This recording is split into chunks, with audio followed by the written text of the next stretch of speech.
guys, this is Versatile from VST Power, hosted on the Money and Phoenix channel. In today's video tutorial, I'll show you how simple it is to take your PC, USB, or PS2 controller or similar controller, emulate Xbox 360 controller to play for the game Tomb Raider on the PC. If we go to Google, type Xbox 360 CE, click on the downloads link, and go ahead and download the latest version. So for this example, it is this X360 CE app released on January 26th. So download it as a zip file, extract it, put it into your Tomb Raider folder. So here it is. I'm going to run it, and it's going to say, do you want to create this X360 CE INI file? Say yes. And do you want to create this DLL? That's fine. Click on yes.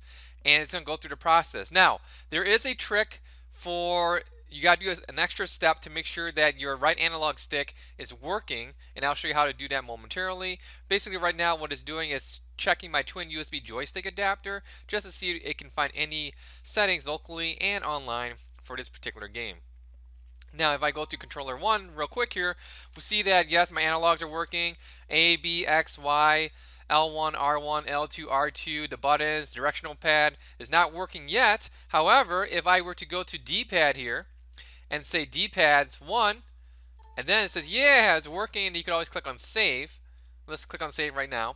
Now here's the trick. You go to options. For Tomb Raider, it's important you click on this XInput 910 DLL file. Now your right analog stick is going to work, and to make sure, I go back to controller 1, I click on save to make sure that we're good to go, and you can X this program, that's fine. And now run your TombRaider.exe program, and your PS2 controller or whatever controller you're using should be automatically recognized in the game. So with that said, let's jump straight into the gameplay footage tutorial. Alright, so here we are at the main menu of Tomb Raider, so let's do this. So here's my PS2 controller.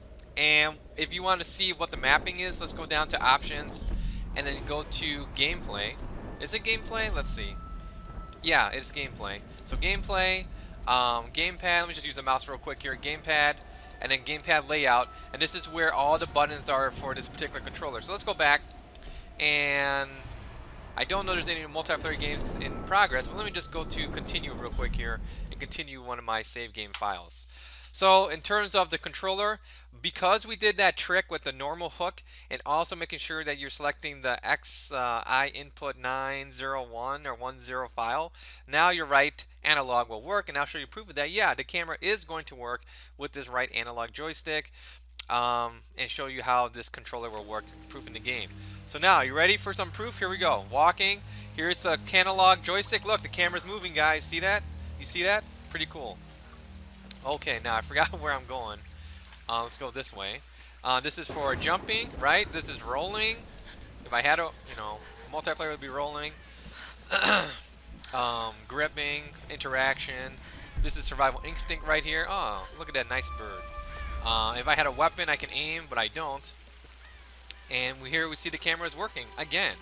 So that is the tutorial in a nutshell. If I were to go into the multiplayer, I can showcase some of these features, but I'm not going to for sake of time. So if you guys have any nitpicky questions, leave a comment here on the YouTube page. I'll get back to you as soon as possible. Once again, thank you for watching. Take care.